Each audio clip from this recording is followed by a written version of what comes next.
If you guys are struggling in elite rank in Fortnite Chapter 6 and OG Fortnite, this video is for you. I'm going to show you guys how you guys can gain the most percentage in every rank game you play. I will tell you guys what drop spots to land at, what loadouts to carry, and how you can win every rank game, no matter what kind of player you are. If you're more of a passive player or a player that loves W King, I will give everybody a step-to-step guide starting from early game to all the way to end game. Now, let's get into the video.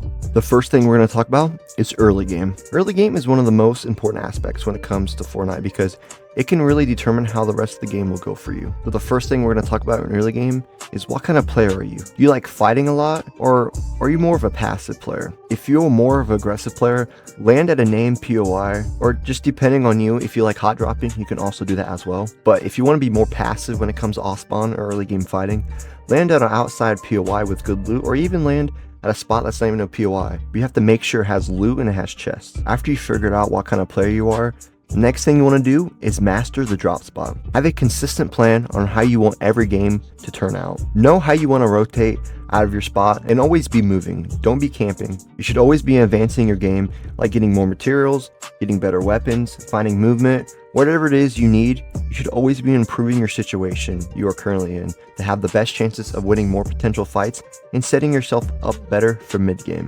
When it comes to your plan, it won't always go as you expected because, of course, it's a battle royale and things happen. So always be prepared to adjust. Another reason why you want to find a consistent drop spot is because you want to memorize the chest spawns there. Memorizing chest spawns are very important because you know where all the loot is, so you don't have to be panicking, when you're trying to find a gun or whatever. You already know where the floor loot spawns are and the chest spawns are. And if it's a new spot you're learning, just go to fortnite.gg. It's a website. It shows you where all the chests are, floor loot spawns. It shows you everything. Now, let's talk about mid-game. Mid-game will be different for everybody. For example, some people might have hot dropped, so they already have a couple kills. Or you might be somebody that has no kills at all, but you have good mats and weapons and materials and good heals. So if you're that player that has really no builds and just bad loot, you need to fight people mid-game. But if you are set, don't fight and position yourself good for endgame. Let's say you do have to fight mid-game. Keep these things in mind. When you do get in fights, watch out for third and fourth parties. And when you fight people, don't build fight people. Try to box fight. Because when you build fight, you guys just keep building higher and higher and higher. And everyone on the map can see you, so it attracts more people. So make sure you try to play box fights. No matter if the person's still building up, just try to knock them down. Try to play box fights. Also, make smart peeks. That's pretty simple, but just don't do any dumb peeks. Don't making big old window edits, or just making 6 tile edits. Just make sure you're making good peanut butter edits and good small window edits. Also, try to hit high damage shots. When you see an opponent and he doesn't see you, always try to get the first shots off, because when you do that, you put yourself in a massive advantage, and that player is already at a disadvantage because you already have the health advantage on them. And when it comes to fighting mid-game, you don't have to fight the first person you see. Just be patient, because some players, it'll just run away from you, and you don't want to chase too hard. Because if you do chase too hard, you're going to just follow them all around the map, and you're just going to attract more players and get to even more fights. Don't commit too hard, because a third party will eventually show up. Let's say you already are set for mid-game. You already have good loot, you already have some kills on the board, and you're feeling good. This is what you should do to advance your mid-game. For example, you can kill the bots from the watchtower, so you can kill those bots, get that card, and you can see where future zones are. Also, just make good rotations. Don't just dart down the middle of the map to zone. Rotate dead side of zone, and only fight when you need to. You might get into a fight because, some people have no loot, so they're going to be fighting you.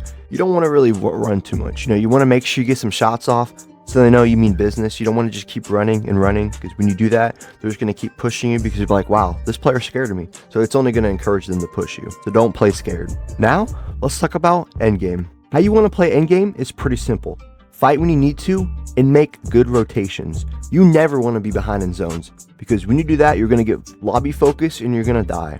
If you need a refresh in endgame, make a quick kill. Don't make it take too long, because zones are going to be consistently moving. So you want to make sure you try to get a kill, try to get as quick as possible and efficiently. Always try to rotate early when it comes to endgame as well, because like I said earlier, zones are going to be moving pretty quickly. So you want to make sure you're ahead of zones instead of behind, because if you're behind, you'll get focused and you'll die.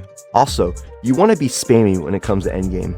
If you have an SMG or AR, you want to make sure you're consistently shooting that, because most players are going to be low when it comes to endgame, because the zones are just fighting people when they're rotating. You don't want them to breathe. You don't want them to even have a chance to pop a mini or a big pot. Endgame is pretty simple, but doing it is harder said than done. Just keep these things in mind when you're playing endgame. The last thing I want to talk about is just don't take Fortnite too seriously. Just don't stress too much, and don't get too emotional over Fortnite, because come on, there's so much more to life than just playing this game. Just go for a walk, talk to your family, hang out with your friends, go do things that are so much more important than just playing Fortnite. So at the end of the day, Fortnite is all about the experience and getting better in your skill. Don't compare your skill to somebody else, because it's you versus you. You're trying to get better every day, just 1% better. All right, guys, that is all I have for you guys. If you guys did get something from this video, drop a sub and also turn those notifications on. I'll see you guys in the next one. Peace.